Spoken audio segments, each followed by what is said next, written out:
Okay, so my name is Justin Searle, and this is my son. What is your name? Here, we're going to turn his mic on. Okay, what's your name, bud? Kaimen. Okay, yep, do you hear? It's on, but that's okay. Kaimen. All right, his name's Kaimen, and he's hiding behind the podium here. Okay, so what we're talking about today is falconry. So this, like I already mentioned in the pre-presentation, this is the sport of hunting with birds of prey. So this includes all your falcons, your hawks, your eagles. Okay, next slide, bud. Yes, we hunt with pigeons, but they're usually on the other end of the spectrum. And yes, if you have a falcon, you probably do actually have a lot of pigeons. In fact, you usually have two different houses of pigeons. You have your good pigeons, which are homed, and your bad pigeons, which are the food. So, okay, so once again, some of these pictures may or may not, yeah, can we kill the lights? Because a lot of these are dark backgrounds. There we go. There we go. All right, so this was actually one of my first birds. So this was a RedTail Hawk. And this was after a training exercise late at night. In fact, I think this time he also ran into the back of my head as I was walking down the street. And yes, it did cause a little bit of blood on the back of my head. So, but this is Maya. This was one of my favorite birds. I had her for 2 years. She was a very, very awesome bird. So with falconry, what the goal is it's very different compared to working with any other animal. Next slide, bud. With falconry, instead of trying to be the master like you would with a dog, you're the master, you're the lead of the pack, and you have to teach him to follow you. With falconry, it's totally different. They're solitary animals, and you actually have to build a relationship with them or a trust with them, and to build this bond with them. So here you actually see, this is Kaimen. This is one of his first experiences with some of our birds that we had. This is a bird that we had raised, and he's sitting there holding it. But this is something that we do with the birds of prey. They're wild animals. We have to build this trust with them, and the way you build this trust with them is actually including them into your own lives. Next slide, bud. Bringing them into your own lives and trying to get them in situations where if you're going to have this bird, this wild animal in captivity and around humans, you have to get used to humans because you don't want this bird to be afraid of everything, okay? That's not something that you want to happen. So what I'm going to do, I'm going to walk you through just a couple different pictures, first off, to show you some of the different animals. So this is North America's smallest falcon. This is a kestrel falcon. Now, all these birds I'll be showing you today are birds that you actually can train and hunt with. So this is the North American falcon, the smallest falcon. We actually see these all over the place. You're driving down the street, if you ever see a little bird on a phone wire, it's probably one of these guys if he's all by himself, especially if he looks fat with a really pointy tail coming out. Next slide. Okay, so this is one of our accipiters. Okay, nope, I lied. This is actually a Merlin falcon. Can't tell from up here. Okay, this is the second largest bird, or the second smallest falcon we have here in the United States. The Merlin falcon is a great little falcon to fly with. It's a great little falcon to hunt with. And some of the things that you're hunting with Merlins are going to be more of your smaller birds like sparrows and starlings. Same thing with the kestrel on the previous one. No, I can't pick yet, bud. Okay, next slide. Okay, here are two more birds. These are some of the accipiters. These are some of the birds that actually come and hide in the forests. So these are the ones that most people don't see of the hawks. Okay, with your hawks, we can actually divide the hawks into two main groups. We divide them into what we call the buteo, or back in Europe, they actually call them the buzzards. These are the plains hawks. They're the ones that we always see on top of the telephone wires, like the RedTail Hawk. These are accipiters, the forest hawks. Here in North America, we actually have 3 different species of accipiters. This is the medium-sized one. This is called a Cooper's hawk. And these are actually 2 separate Cooper's hawks Cooper's hawk, and this is actually a Prairie falcon. Next slide, bud. Okay, this is a peregrine falcon. Everybody's heard about this. What's one thing you guys know about peregrine falcon? Almost everybody knows it. Fast. How fast? Really fast. Fastest animal in the world.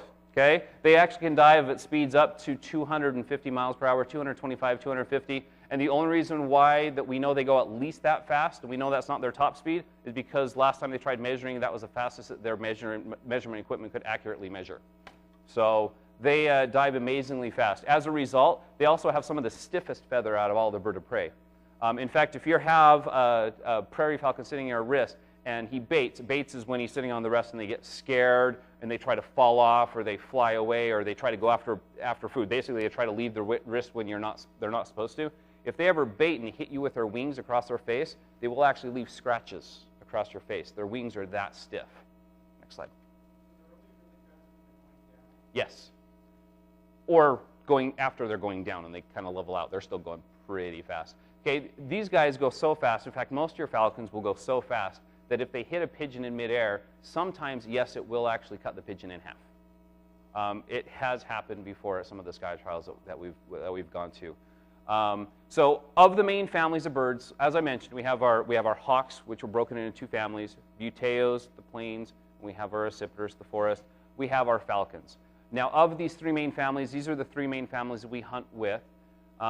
Your falcons are always, next slide, are always going to be hunting birds. It's just naturally what they hunt in the wild, and that's what you hunt with them as a falconer. Okay, the buteos. This is a buteo from the southern part of the U.S. They're native down to New Mexico and Arizona area. This is the Harris hawk. The Harris hawk and all the buteos out there, when you're hunting with the buteos, you're primarily hunting mammals. That's what they hunt natively in the wild. Specifically with the Harris hawk and with RedTail hawks and ferruginous hawks, you're mostly going to be hunting rabbits, is the most common thing you hunt. And they are actually very, very lazy, slow birds. But the good thing about these birds is, since they are used to hunting mammals, which are a lot bigger than them, they actually have the softest feathers out of all the animals. So that way, when they're wrestling with a rabbit on the ground, and yes, I do mean wrestle with a rabbit on the ground, they're not going to be breaking any feathers. Next slide. Okay, so here's back to our accipiters. Okay, now one thing's to notice. I want you to look at these wings right here. Okay, so with your buteos, all the buteos have a very long tail and they have very, very broad wings. Buteos like to go up and they like to just glide on the currents, the air currents above. Now with these birds, next slide. Okay, these are the accipiters. These are back to the Cooper's hawks. The Cooper's hawks, notice that their tail proportion is much longer. Their tail is just massively, it's much longer than their body themselves. They have much longer tails. And if you look at their wings, the length of their wings, they're very, very short in comparison. The reason why they have very short wings, long tails, for maneuverability through the trees. These are the sprinters of the raptor world. These guys can, from a dead stop, get up to a faster speed than any other bird out there. And they natively hunt both a combination of mammals and birds. And one question I almost always get, I'll throw it out before somebody else asks. Birds hunting birds. People start thinking that's cannibalistic. Well, no, it's like mammals, me, eating mammals, cows. Okay, just if anybody asks or thinks about it. Next slide.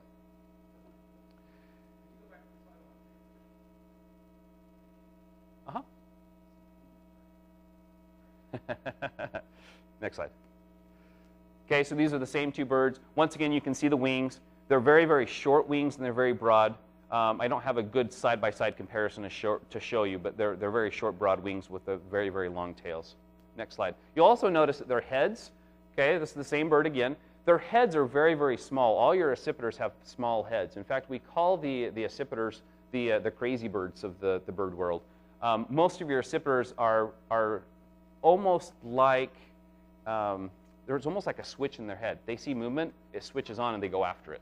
Okay, they don't do a lot of thinking. They're just very reactionary birds. That's one bad thing about the accipiters is they're a little bit dangerous to hunt with if you don't train them properly, because since they are reactionary, they're actually more likely to attack you than any other birds of species. If you train them right, the instances are very, very low, but you have to be careful. They're very tricky birds to train. The benefit to the accipiters is, out of all the birds of prey, they're very versatile, hunting birds and mammals.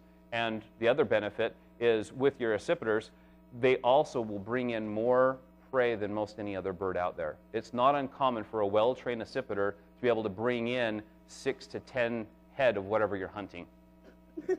Oh, that's okay. Okay, so this is a RedTail hawk. This is a mature RedTail hawk.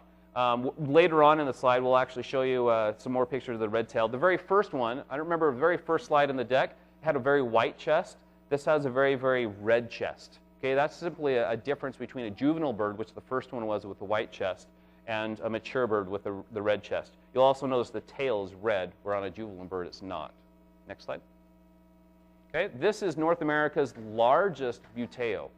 Okay, so of the family of the plains bird, this is the large one. This is the ferruginous hawk. The ferruginous hawks are about 50% larger than a red-tailed hawk, and they're mostly in the western part of the United States. We don't get a lot of them, I guess, in the central. I don't think we get a lot back east. But they're very, very beautiful birds, very, very colorful birds. Next slide. This was actually my wife's bird. It was her favorite bird. She loved that bird. Oh, did you go? Oh, you went the other way. Okay. Okay, this is back to the falcons. This is a gyr falcon. This is North America's largest falcon, in fact, the largest falcon in the world.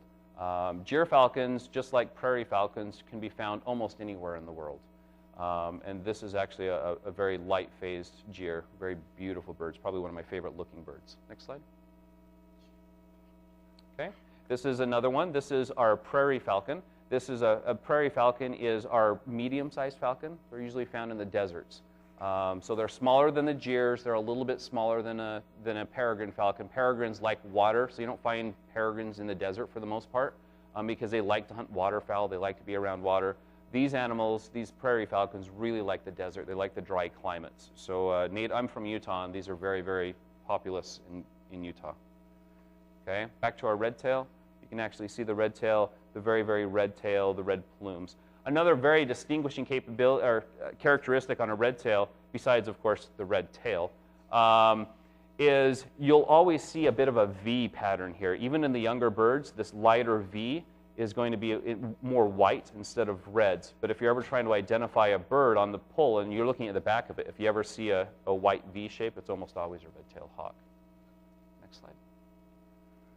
Okay, so with falcons, we kind of went through and we showed you most of the species we have here, at least the ones that I had pictures of. What we do with falconry is, the goal of falconry is, of course, to find a bird or to buy a bird. There's two different options there. To train the bird and to hunt with it. That is ultimately what the goal of falconry is. There are three different ways you can get a bird in falconry. Okay? First off, before you even think about getting a bird, you do have to have a license. There is a state license and a federal license. Recently this has merged, so we only have to go through our states now. We don't have to work directly with the federal government anymore, but you do have to have a valid permit from both if your state hasn't moved to the new regulations. Okay, so once you have your permit in hand, which encompasses passing tests about the laws and having people come in and inspect your housing for it and inspect your equipment, you have to either trap a bird that is a first season bird, okay, it's 1 year old, or you can buy a bird from a breeder, or if you have been a falconer for a number of years and you're a general class falconer and you've passed your 2-year apprenticeship, we call the first 2 years being a falconer an apprentice. You have to work with another falconer. Once you become a general class falconer, you can actually you can pull a bird from the nest. Okay, so first year falconer, if you're actually going out and you're trying to find a bird, what you're going to do is you're going to spend probably 2 months driving around looking for something like this. Okay, this is the kestrel falcon. Remember how I told you if you ever see a bird all by itself on a line, kind of a big poof of feathers with a little sharp tail back out? Okay, this is a kestrel falcon you're going to see on a wire. Okay, your first year of falconry, your first bird really should probably be either a kestrel or a red-tailed hawk or a Harris hawk, probably one of those 3 species. Recently, you can actually have any bird you want in as apprentice, but you need to work with your sponsor to figure out what's the appropriate bird for you. Yep, next slide. Okay, so the first thing you have to do is you have to once you identify or find a bird, you have to next you have to identify what species it is. Okay, this is a kestrel falcon. We can actually tell that this is a female kestrel falcon. Females are brown. The males are more colorful. You get more blues and reds on the males. Okay, so this is a female falcon. The next thing you have to do is you have to try to tell how old it is. Okay, because if you're trapping from the wild, you have to catch something that is within its first season. And we do that by looking at the colors. The lighter the bird in most species is the general rule of thumb that it's a younger bird. Next slide.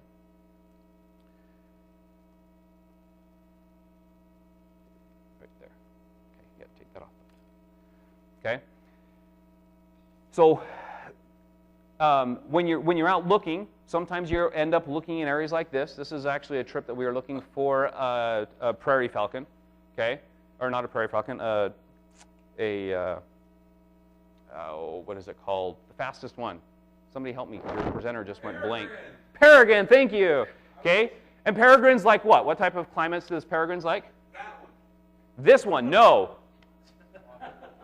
Prairie's like this one. Prairie's like the desert. They like wet.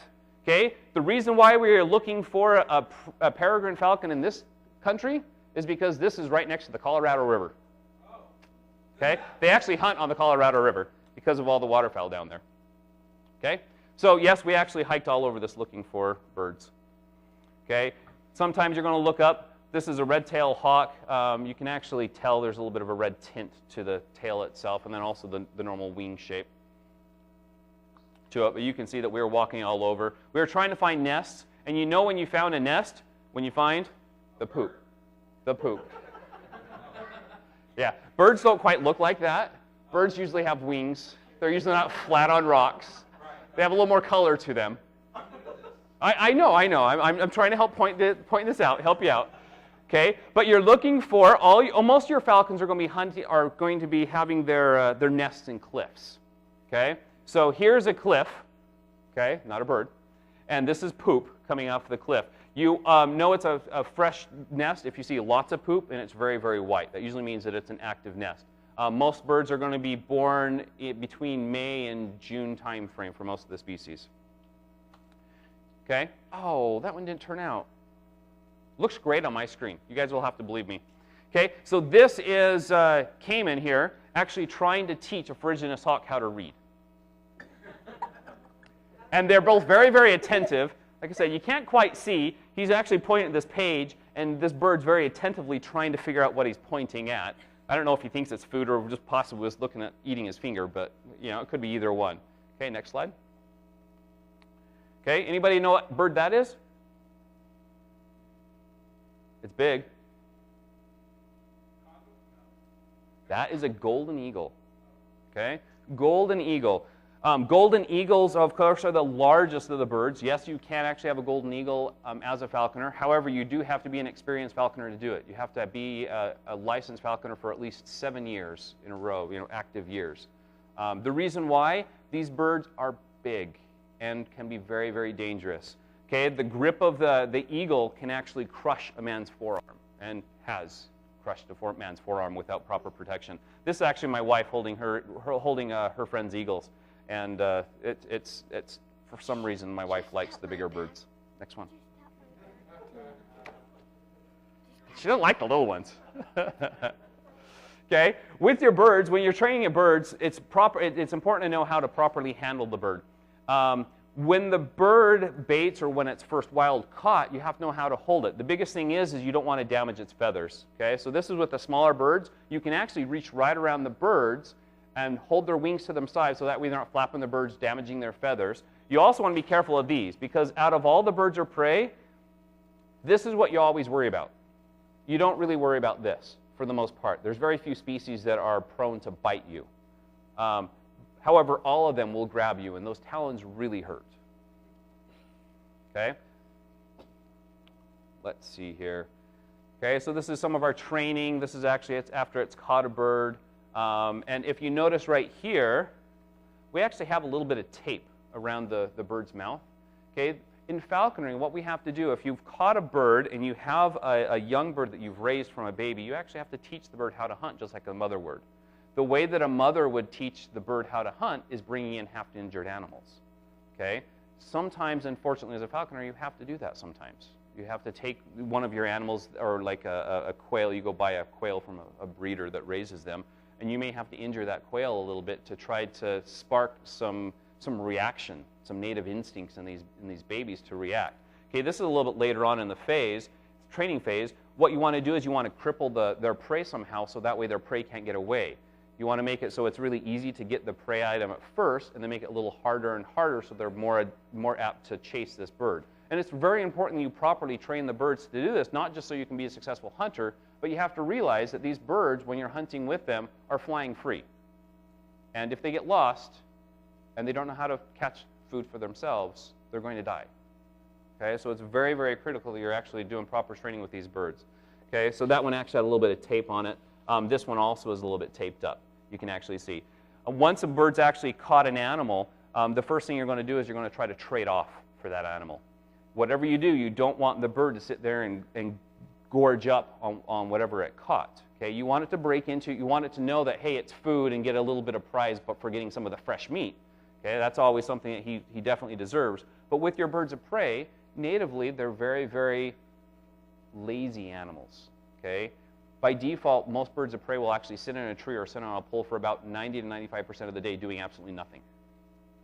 Okay, they're actively flying for maybe about an hour to an hour and a half a day.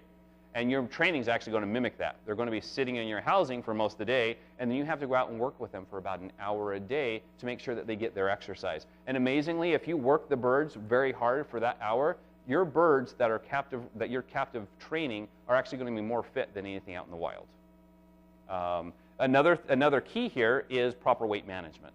Okay, just like an athlete can't sit there and gouge, just gorge up on whatever food he can. He has to be very careful with his food intake and watch his weight and watch how much he's bringing in. You have to do the same thing with these birds. Okay, they're going to eat until they're fat natively. So you want to be very careful and try to keep them with a very, very specific weight range, because that's when they're the most reactive and the most healthy. Next. Oh, you went too far, bud. Okay, so once again, here's a little closer picture of trading off. So here he's actually caught his prey animal. Okay, what we're going to do is we're going to trade it. We wait until he broke in. He got a nice little bite off of it. And then what I'm going to do with my glove is come in here and put my hand over top of the prey item that he's caught, put a piece of fresh meat that I'm carrying in my pouch up on top, get his attention. He's going to come down and bite that meat. And as he's biting that meat, with my gloved hand, I'm going to kind of push the bird back. And the bird's just going to naturally step right up because he's so focused on that piece of meat I'm hiding in front of him. So that's how you're trading off, so you can actually get the prey item away from them in a very, very secretive, very careful way, so you're not breaking their training. Because if you just come here and rip it out of their hands, you're going to lose that bond of trust. Next. Okay? And so here, once you've actually traded up, you can bring the bird back up. You can feed him his little morsel that he's supposed to eat. And once he's eaten his little morsel and it's gone, he'll say, okay, he'll go back into the mode of what's next. If he hasn't had all of his food intake, he's going to be ready to go hunt or ready to fly after something else. And you're going to keep on doing this until you have gotten the bird either tired or you've gotten the bird to the point where you want to go ahead and finish the training for the day and feed him up. And at that point, then you're going to go ahead and bring all the rest of the food that you've already pre-weight measured and feed him as you're trading up on the next time you're trading whatever it is, whether it's off of a lure or off of a natural animal. And one thing I want you to notice the broken tail feathers here. Okay, that's one thing you'll always have to be very careful of as a falconer, is with the broken feathers. They do natively break feathers in the wild. If they break feathers while you're training them, you can actually what they call imp them together. You keep some of their old feathers that they naturally drop off, and you break them up and you glue them back on in a special little manner, kind of splint them into place. So that's something that would have to go on that bird. Okay, this is back to the Ferruginous hawk. This was my wife's favorite bird. His name was Aiden, and we liked him so much we named our son after him. Not this one, our second son. We named our second son Aiden as well. It's kind of a bit of a mix-up and kind of a mess. We actually had a pet snake named Kaimen before this little guy came along. So unfortunately, both of our kids have names after our pets. Okay, so this is our Ferruginous hawk. Okay, next one. Okay, now with our Ferruginous hawk, so notice I was telling you that the Ferruginous hawks have very, very beautiful coloring. Okay, he's a little bit roughed up right now, but he just got back in from a flight, so he hasn't laid all his feathers back in the right places yet. But he has lots of blues and lots of reds and lots of browns, and then this really ugly gray tail. I don't know why. The Ferruginous hawk is one of the few birds of prey that doesn't have stripes or bands on its tail. Almost all your birds of prey will actually have bands on their tail. And it's something that most animals natively will actually cue off of. And if they see stripes on a tail, they'll almost naturally think it's some type of bird of prey and freak out. Next one. No. Okay, don't use the paperclip anymore. Okay, so once again, here's Aiden. Very, very beautiful bird. You kind of get a little better picture of him. His one feather's not folded back in properly yet. Next one. Okay, and this is our Cooper's hawk. Now with Cooper's hawk, I told you all your accipiters are your sharpshins, your Coopers, and your goshawks. In fact, the goshawks they used to call the cook's bird. Used to bring in more ducks back in the medieval ages than any other bird. One single goshawk would actually bring in 6 to 10 ducks on average per day. Just amazing, amazing birds. So this is a Cooper hawk. This is kind of their aggressive stance. When they see something, they actually start going into this aggressive stance. This is the very beginning. He's not really super aggressive. It almost looks like he's relaxing, but he's starting to go into an aggressive pose. They take their shoulders and they put their shoulders down, their wings back, and they kind of push their head forward. We get really focused on what they are. So right now, it looks like he's looking at something and just kind of getting ready to go in that aggressive stance. Next one. Okay, this is a little bit of a fear pose. Okay, so he's a little bit afraid of whatever my hand coming up to his face. So he's kind of freaking back. He's kind of leaning back. His head, his hallux are coming up on end, and his mouth is open up. He's kind of like afraid of what's going on. Okay, next one. Okay, this is a focus pose. Okay, so he's seeing what's going on. Once again, he starts going into that aggressive pose. The full aggressive pose is going to have his wings even a little bit more back. But you notice his head starting to come forward a little bit more. And of course, when you're training, if they bait and they fall off your glove, or they try to get off your glove before you're ready, what you're doing is you're holding onto their jesses. Okay, so these are some of the equipment you always have to have as a falconer. You have to have jesses tied to their legs. Now, this looks really funny. It's actually not hurting the bird at all. This is what we do to actually keep them safe. Because once again, if you're in a situation with these birds, you have to train these birds properly, and you have to be able to control these birds. And if you're walking with these birds and something scares them, you don't want them flying off in the middle of somewhere where they can get injured. For instance, in a gymnasium, if you're doing some type of a show. Yeah. 2 questions. First, is it appropriate to ask questions? Yes, please. Please ask questions. Second question, is there any elasticity in the rope that the bird is jumping with? Yes, there is a little bit. Not very much. The goal is you actually keep the jesses as short as you possibly can for 2 reasons. Number one, for that very reason. They don't get too far away before they hit the end of it and they get a little bit of a jerk. Number 2, because if they're too long and when they're flying they get off, you actually leave the jesses on them when you're flying with them most of the time. That way if they get lost or get away from you, they don't get tangled up on trees and tree branches. They do. These ones right here are not ones that I fly with. Yeah, these are more permanent ones. Okay, these are ones that I use for while I'm doing my training with him, and I never actually fly him with these jesses. These jesses are actually longer, and they're actually braided jesses. These are actually what I keep him tied to a perch if I have him tied to a perch. But when I actually go to fly with him for hunting or for training purposes, I'll replace these braided ones with leather ones, and the leather ones are just a little bit longer than off that picture is the length of the leather ones, and the leather ones do have a little bit of elasticity to them. Fascinating. So, but what it is, you're holding onto the jesses while on the wrist at all times. So that way, if the bird does try to fly off, when you're not ready for him to fly off, you still have control of the bird, and he's not out there being chased by a dog or chasing after the neighbor's cat, which is the opposite end of the spectrum. In fact, one thing you have to be careful of, if you're training inside of a neighborhood, I train all my birds in neighborhoods, but you always have to be very, very attentive and very aware of what the bird's doing and his posture, because there have been instances back a couple years before this picture, there was a falconer in the state of Utah that had a red-tail hawk that he was training inside of a neighborhood, and as he was walking down the sidewalk, the red-tail hawk all of a sudden focused on something, and he didn't notice that the bird had focused on something, and next thing he knows, the hawk took off, and he wasn't holding the jesses tight enough, so the jesses slipped off, and he's like, oh shoot, usually it's not that big of a deal. It's like, okay, well, I'll call the bird back, and then he looked to see where the bird was flying. There was a big orange cat sitting on the back of the couch behind a bay window. Guess what? The red-tailed hawk, it got the cat through the window. Okay. So I'm sorry, I wouldn't ask a third question if it didn't just come up. Are you indemnified via insurance for the event that your falcon would eat one of my cats? Because I would sue you. Homeowners insurance. It goes through the window. Usually he would not. That is what I was told. Okay, I personally think it might be an urban myth because that's a heck of a strong window, but I also know that those birds sometimes will hit hard enough that I wouldn't be surprised if it was an older, thinner bay window that it would go through. I know that this little boy actually broke our bay window with a little Hot Wheels car. So, no, it did not have wings. But you will actually see the bay window coming up. Okay, next slide, bud. Okay. As I mentioned, so we can trap them from the wilds. They're a first-year bird. Apprentice falconers can do that. You can actually trap a bird that is a flying bird that's in his first season. But an apprentice cannot hand-raise a baby bird. Okay? Once an apprentice has passed his apprenticeship, and he's what they call a general class falconer, which is his 3rd year of falconry, he can hand-raise a bird.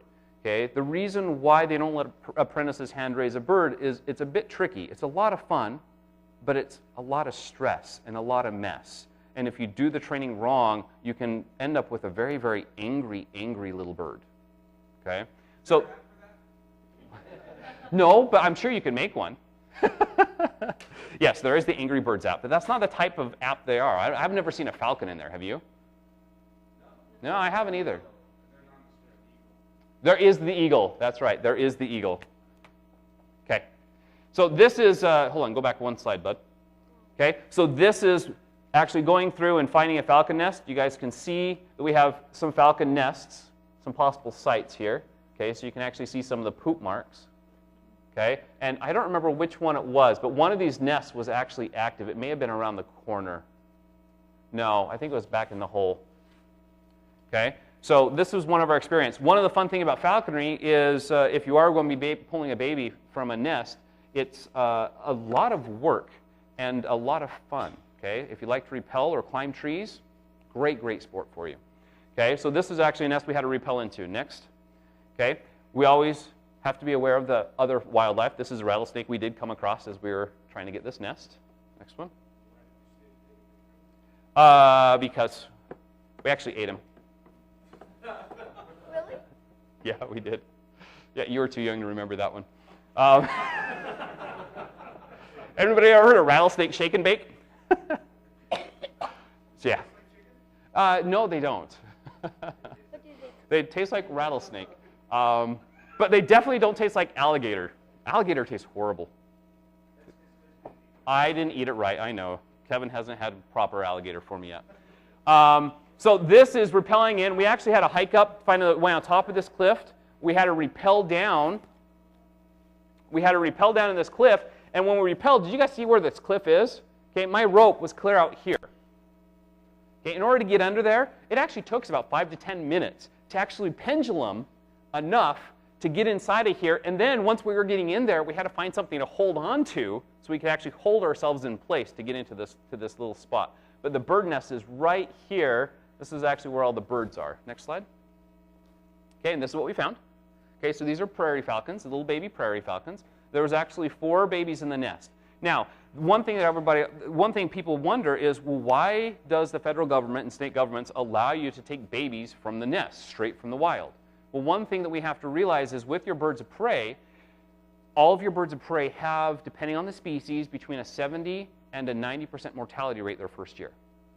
In fact, if in a clutch of 4 babies in a nest, odds are that 1 to 2 of these are going to die before they even get to flight edge. So by removing one of the birds from the nest, we're almost guaranteeing survival for the one that we're removing, and we're increasing the odds of survival for the other 3. Okay, so they've actually statistically proven that it doesn't harm or hinder the nature at all. Yes, he is alive. Yeah, they don't have a lot of control over this phase. They can't really stand up. That's the closest they can do. They can kind of push back with their toes. Because I don't know if you guys have ever realized or looked at a bird before. Okay, so here's his toes. Okay, and this is not his backwards knee. Okay, this is actually still down by where the heel joint is. His knee is actually right up. Well, that's actually his wing. No, that's not his wing. His wing's probably folded back. His knee's going to be right here. That is either his knee is for his knees back in here, and then his hips back down in this location. They don't have a lot of control, and then of course his brother's stepping on his leg, which doesn't really help. You know, sibling rivalries. But right now they're very scared, and so they're kind of huddling away. Okay. In fact, it's because of falconers and their experience working with the babies and actually raising the babies is one of the primary reasons why we have our peregrine population right now. Everybody knew that the peregrine was on the endangered species list, right? It's no longer on the endangered species list, and the reason why was because of the DOT, the pesticides. The reason why it's not is because falconers had already had all this experience raising these and breeding them in the captive, and they were able to take this and roll these into government programs and do mass breeding programs with all this knowledge already ready to go. Yes, there are. We can't actually fly with any of the endangered species birds. However, falconers can have the sensitive species. I can't remember all the classifications. The top one we can't have. The other ones we can, but they have severe limitations. Like with the peregrine falcon, it's no longer endangered, but it's on the threatened, I think is the right term for it. With the peregrines, they do allow, I believe, in the state of Utah, 10 to 15 to be taken from the wild each year. So they have a limitation on them. Keep on saying flying with or hunting with. Really the same. Flying with, generally when you're training the birds, almost everything's called flying with them. So I'm out there training or hunting with them. Hunting usually means, if I say the term hunting, I usually mean very, very specific. I have the bird already trained and we're actually out hunting for animals. So, but more or less they're almost synonymous. So this is the baby that we picked out. So this is actually my friend's bird and his wife that was holding their baby. Okay, next one. Okay, this was on the same trip. These are actually some baby great horned owls that we came across. Yes, question? Not in any way to rush you, but we have 10 minutes left. Yep. Pictures of falcons making stuff up and eating it, killing it.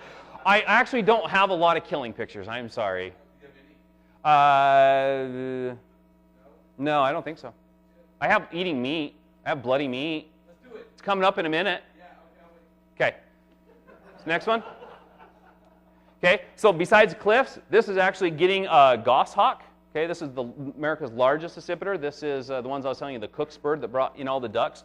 This is actually my first baby goshawk that I got. And this is up in the mountains, in the Rocky Mountains. And you'll notice, here's our ladder. Okay, and here's the nest. And by the way, that ladder, that was an 18-foot ladder. So, okay, next slide. So once you get to the top of the ladder, you still have a long way to go. And the branches are breaking off. And not only that, with the goshawk, most of your birds of prey, if you're getting into the nest, they'll leave you alone. The mothers will scream at you, but they won't get by you. The goshawks and the accipiters are one of the few exceptions. They will actively attack you. In fact, I still have rips in my coat from this experience with the mother trying to latch on my back and pull me out of the tree. Next one. Okay. This is the reason why, if you have children, you never let your children kiss your baby birds. They tend to try to eat each other. This is an open mouth kiss to a bird that saw this nice little plump lip that looked like food, and so he bit it. Okay, next slide. This is Kaimen. Okay, so here's a little bit of blood for you. Sorry, there's not a lot. There's no squirming involved. I did try to be a little bit sensitive to the audience. Okay, but this is a baby bird. Very, very careful measurement. We can see a scale behind him. This is his little portion of meat that he was eating for the day. Next one. Okay, if you look in here, so we have two babies here. One was my own, one was a friend's. This is what they call their crop. This is where they have all their food. This is one way you can actually measure physically. It's a very inaccurate way to do it, but you can at least feel how much food they currently have in their system before they processed it. They'll have food in their crop for about an hour before it goes to their stomach. Next slide. Okay, this is growing up. This is what we call the branching phase. So they're able to get up and walk around on their feet, and they're starting to learn that they have these little things that flap. And so they get up and they start exercising them. He can't fly at this point, but he's starting to move around. At this point in the wild, he'd actually be running along the branches, jumping from branch to branch, hoping that he doesn't fall down on the ground, because if they do, they're usually dead. Next slide. Okay. So we're pretty free with letting him run around the house. So this is one of his favorite things to do is sit on the back of the couch looking out the window. Next slide. Okay. Of course, the kids, we work with the kids, be very careful with the kids, teach them how to handle the birds and work with the birds. We all get bit every now and again. We all get grabbed every now and again. But for the most part, you learn about it, and you learn how to deal with it, and how to watch the birds.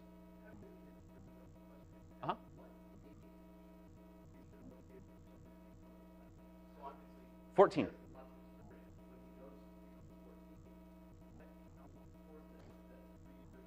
No. He can become an apprentice at 14, and at 16 he become a general class. And then at 23 he could actually fly, or wait, no, 16, 21 he could actually get an eagle. So, next slide. Okay. Not only birds like to look out the window, but kids do too. Next slide. Okay. And yes, it's so common that just reach over and pet the birds. And the birds don't care. The birds like it. Next slide. Okay, let us walk around on our shoulder. It's just all this, what they call manning the bird. You're getting them used to people. You're getting them used to being around people. One thing we do with all of our birds, besides hunting them, one thing that myself and many of our friends did is we were very active in education. We'd actually take these birds to do scout shows and do different types of shows for people to get them to be able to touch the birds and see the training of the birds, bring in as many birds as we can to actually teach them about the importance of these birds and how we can conserve their habitats and for these birds. Okay, so this is a peregrine falcon that we were training, just eating off the glove. You'll notice this is the very end of his meal. You'll notice he has how much meat is actually sitting on his hand. This is the very end. This was his portion of meat for the day. Next slide. Okay, once again, trading up. This is a pigeon. This was at a competition. This is a pigeon that was on the ground, and this is a pigeon that he had actually killed and had started digging into. Back to, I don't have any gruesome pictures for you, I apologize, but I actually can tell you about the falcons. One thing about the falcons is the falcons are one of the cleanest eaters. The falcons will almost always break the neck of their prey before they start eating into it. So they'll actually kill their prey before they start eating it. It's the only bird of prey that does that. Only the falcons, just the falcons. With the falcons are the only ones that have a little tooth in their beak. If you ever look at their beak, I don't know if you can really see. You wouldn't be able to see if the picture was sharper. There's a little tooth right here, and it's a little jagged hook right before the end of their beak, and the space between that hook and the end of their beak is approximately the same size as the vertebrae for the animals that they hunt. So for a peregrine falcon, this is actually a hybrid peregrine, I believe. But for a purebred peregrine falcon, that spacing is perfectly made for the vertebrae for a duck. Okay, your smaller birds are going to be smaller, of course. So they'll always break the neck. In fact, they'll usually hit it in the air. They'll come down and they'll strike it. They hit it once, 2, 3 times, all depending on the birds. It's more of a personality type thing. Some only hit it once or twice. Some may hit it 10 times. But eventually they're going to latch onto the bird, and as soon as you latch onto the bird, they're going to grab that beak, snap the neck, and then fly down to the ground to it so they don't get struggled. Remember, falcons have very stiff feathers and they break fairly easy. With all your other birds, like your eagles and your beetails and the accipiters, as soon as they get it, they start eating. Okay, the bird's sitting there moving around. And one thing you have to do as a falconer is you almost always have to bring their prey animal out of misery. And you'll do that first before you try trading off, because otherwise it's going to be a big mess with trying to get the bird off the rabbit, and the rabbit runs, and the bird goes and gets it, and it's kind of this endless cycle. Yeah, either break its neck. Depending on the prey, depending on the situation, depending on the personality of the bird, sometimes I'll actually go in there with a piece of snips very carefully, so I'm not actually cutting off any toes of my bird, and may actually like snip the neck or snip the neck. Sometimes I'll go in and try to break the neck with my fingers, depending on if it's a smaller animal. It kind of gets a little hard to do that with like some of the rabbits, though. So yeah, you just try to put them out of their misery. Sometimes the only option you have, especially with a very aggressive bird, is actually go in with your foot and actually step on their rib cage and compress their lungs so that they eventually suffocate. No, I never have. Voles and moles would be much worse.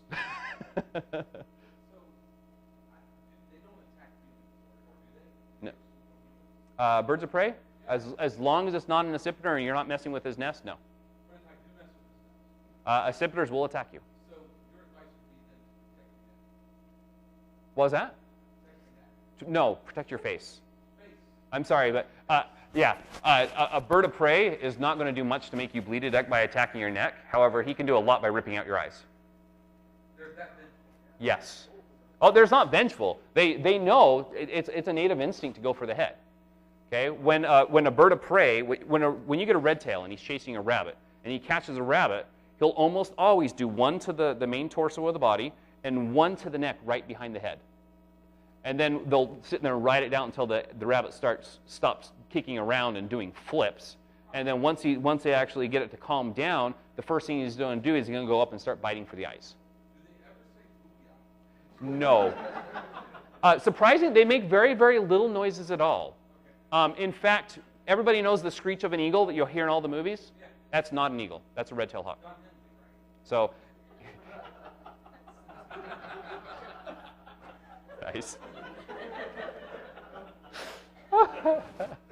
So that is red-tail hawk. And then here's just some size comparison. Before we go, I know that we're about time. I wanted to show you one last series of a couple pictures. Well, I got to get ahead. This is a golden eagle, just to show you the size of the golden eagle compared to me. Okay, golden eagle weighs 20 pounds for a fat, fully fed female, which are the largest ones. Males are always smaller in the birds of prey. Females are always bigger. This is a female that actually weighed about 20 pounds. Okay, imagine holding a cinder block at the end of your hand out here on the side of your body. Okay, that's what holding a golden eagle is, and they move. Cinder blocks don't. Next one. Okay, so looking at the tail, this actually has bands. You can't really see it. No, because you can't throw a cinder block very far, but these eagles, man, they'll go. And they might hit much harder than a cinder block. It's the same weight, but going at 50, 60 miles per hour.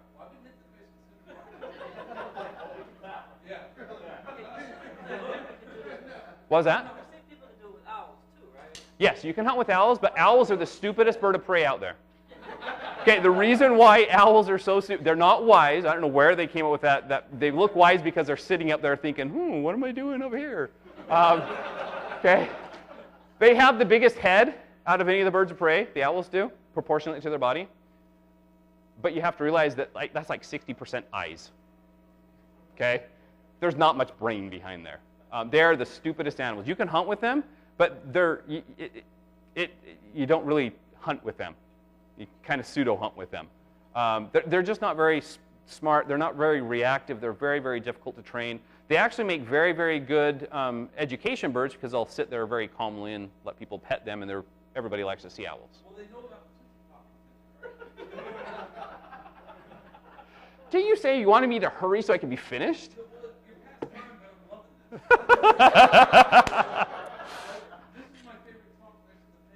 Nice.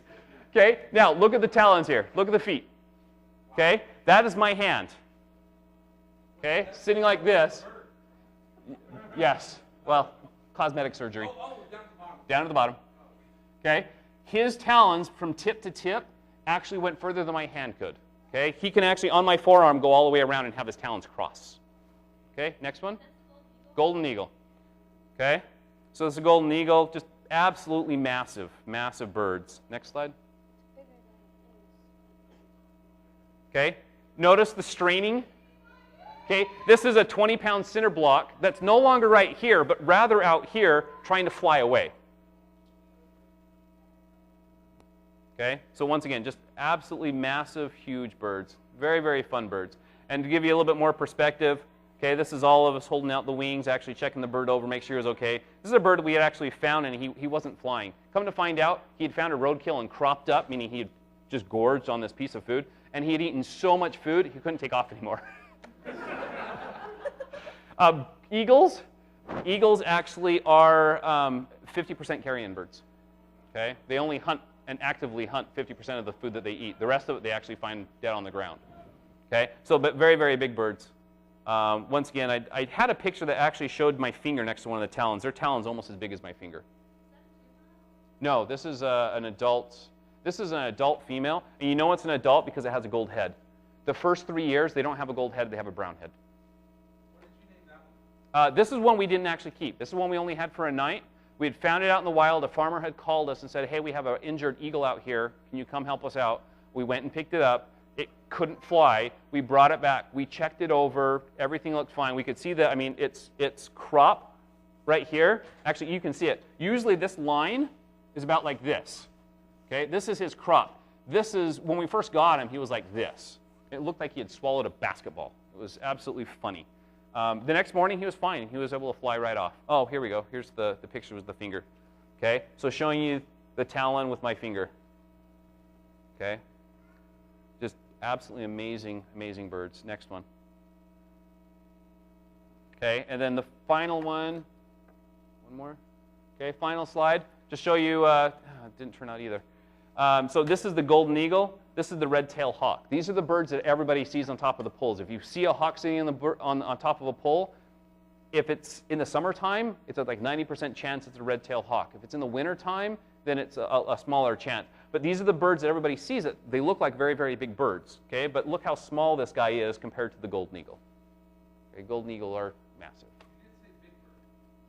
I did say big bird.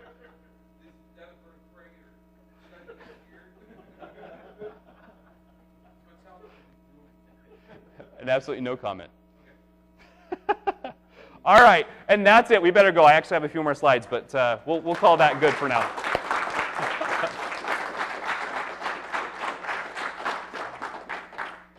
the biggest animal one of your birds has taken down? A goose. A goose. It was in a training situation. It wasn't in the wild. I did have Ferruginous hawk, the largest hawk of North America, actually take out a goose in training, and we were trying to train it to do goose. But yeah, that was the biggest thing he'd ever had, and the goose actually got it really good. Swapped the side of the head. Before it took out the goose, did it pass up several ducks? No, this was training situation. Training situation.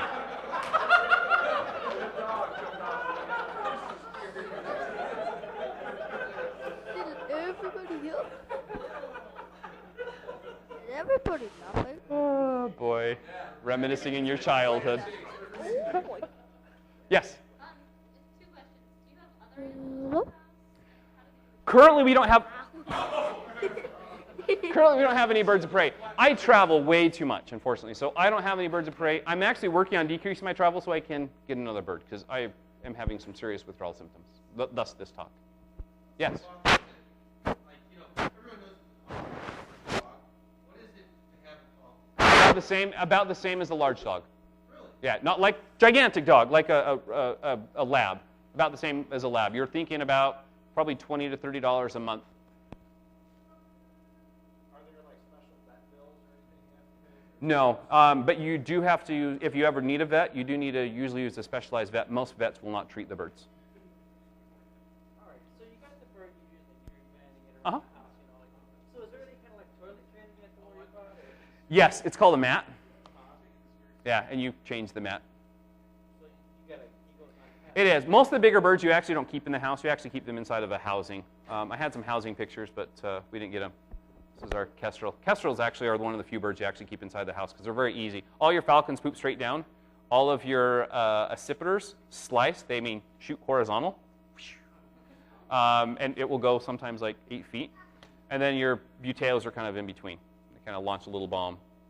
So how do they normally stay when they're at your house? Do they have Usually we have a housing. You need to have a housing that's usually twice the width of their wingspan. Okay, so for most of your birds, except for an eagle, something that's a 6 by 6 foot enclosure would actually work. And the the enclosure should have at least one window because they really like to hang out and just look out the window. Just to clarify so I can tweet it, which bird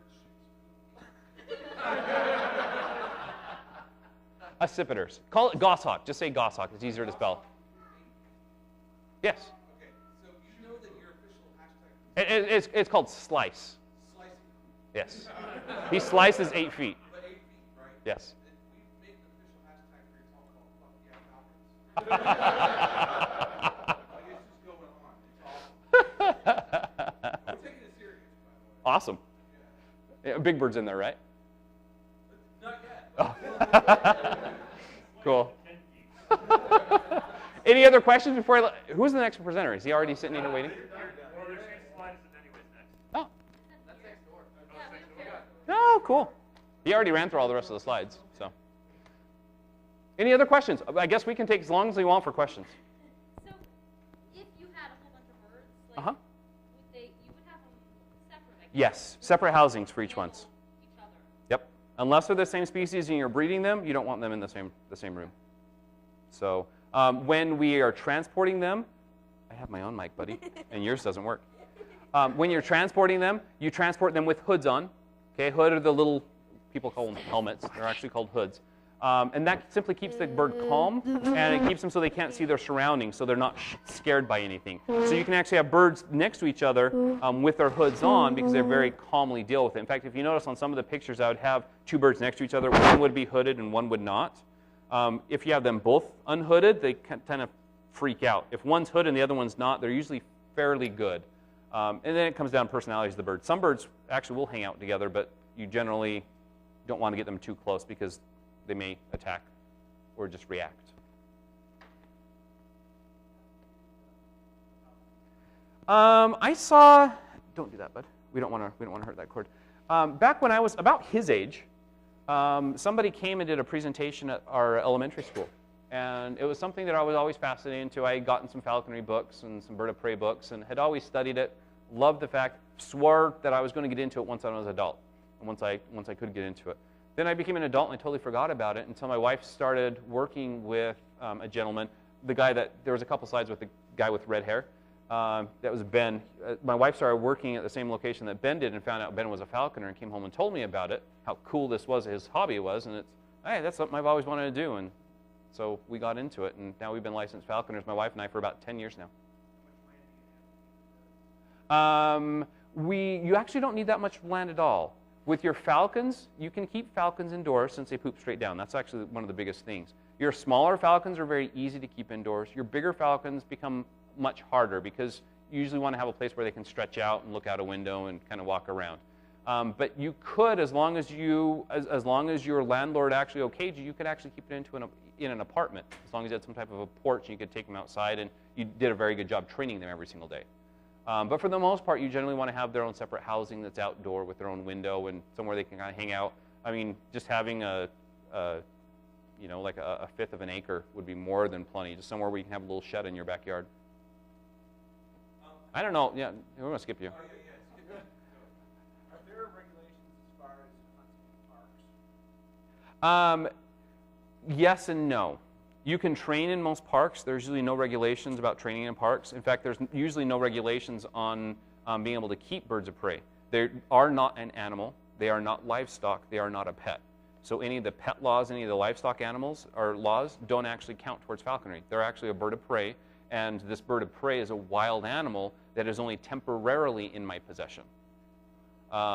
You can train them at parks. You always want to be very careful with the bird and know the bird's personality. If you know that he goes after cats, you want to be very careful around civilization because he might continue going after cats. Most it's not a problem with. As for hunting in parks, that's kind of up to each state. Generally, it's not a good idea because it's usually not polite to the public. Most public don't really want to see that type of action happening. So even if you can, it's probably not a good idea.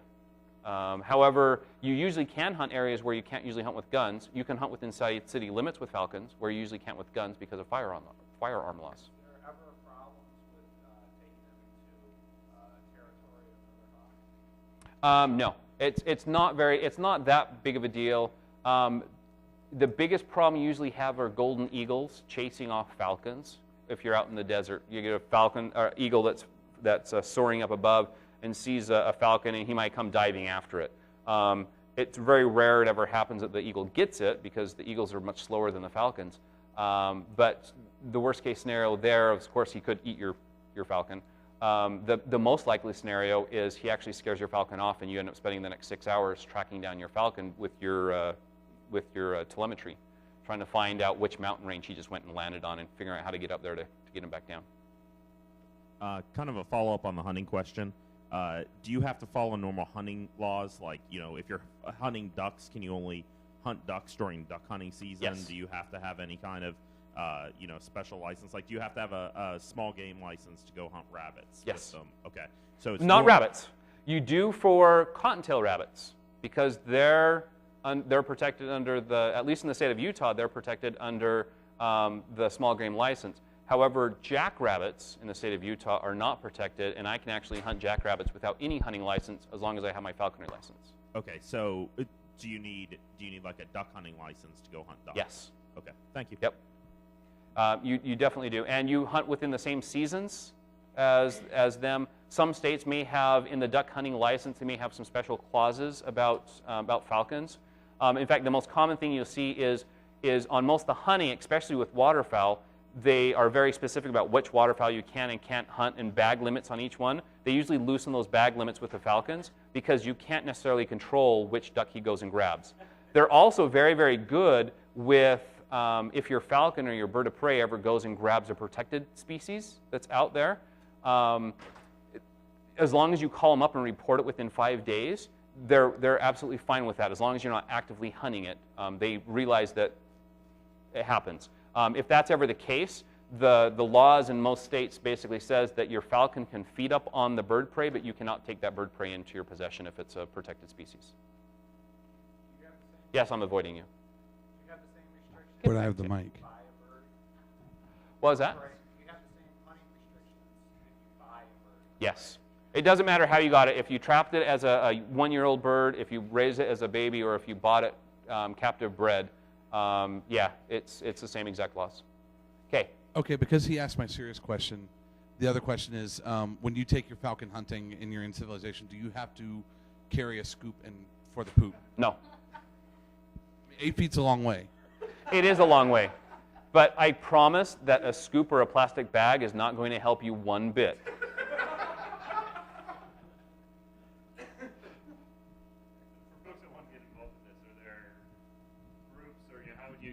How would you get involved, in terms of finding like a local group to mentor with, to apprentice with, that type of The stuff? best thing to do is to go to Google, type in the state that you live in, space falconry, and that will usually bring up plenty of links for you. That will usually give you links to your state laws.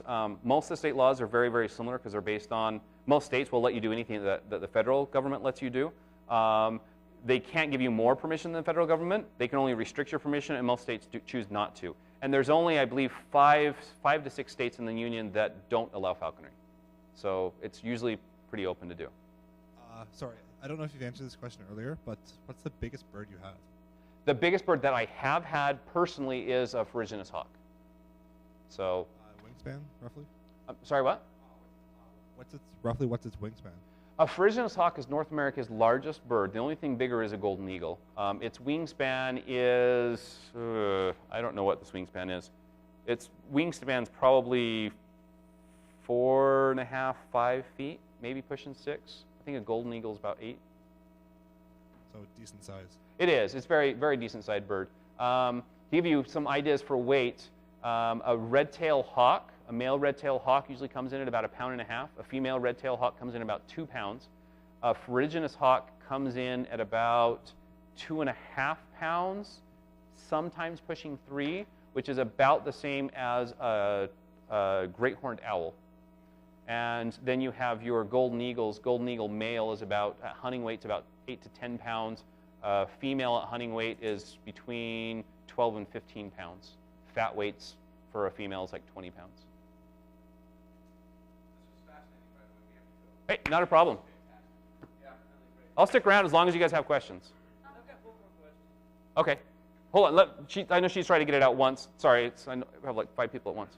How climate sensitive are they? Like how much range do you have to keep a bird in Cleveland, a bird that is like a golden eagle, which is like a desert or mountain bird? Yes. Yes, you can. They're very, very adaptable to climate. In fact, most of these birds are used to having snow inside of their environments during part of the years.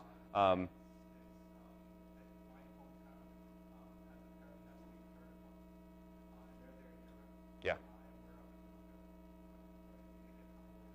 Yeah. The best thing, if you get a bird book and look at the species that you're interested in, it'll actually show you a map where they're natively found.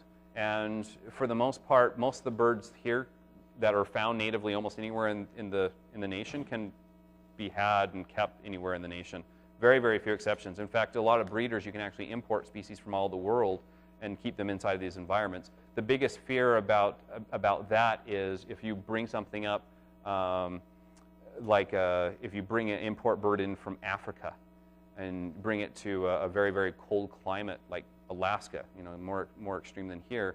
Of course, if that bird gets out and gets lost for a couple of days, then he probably won't survive. That's probably the biggest fear you have. And as with falconry, you always expect your bird, almost every bird you have about once a year will usually spend 1 or 2 nights out on its own because you'll lose it and you can't reclaim it. It's the risk you take with falconry. Oh, sorry. Hold on. Yeah, let's work back up because I know that Louise Kessman's here. You had one. So, walk me through the trapping process. Okay. I wanted to bring in traps. I forgot to throw them in my luggage before I left, which is actually good because it was an absolute ordeal trying to get here with getting stuck and delayed. And anyway, So I didn't, and I failed to find any pictures in my archive, so I couldn't actually throw in any pictures. If you're going to be trapping a bird, there's a couple different types of traps that are out there. There's about 10 different traps, really 3 main different types that we commonly use. The most common type of trap that you use for everything except for falcons is what they call a ball captory. A ball captory basically is like a very small cage, like a small mouse cage that's made out of wire mesh. And you take this small cage, you put a mouse inside of it that's protected by this wire mesh, so the bird actually can't actually damage or hurt the mouse, at least until you bring him home and you feed him the mouse. Being truthful. But he's protected by this cage, and on this cage you take about, depending on the species, up anywhere from 10 to 20 pound fishing wire, and you tie nooses, little slip knots, all over the surface of this. And then you drive around until you actually find a bird up on top of a pole. It's almost always where you find them, a telephone line or a power line. And then you want to get out of your car or find a way to drive by and drop it very secretly out your door of the car without getting out, preferably, about 1 telephone pole length away. Most of your birds of prey, if you get within 1 telephone pole length away from them, they'll fly off.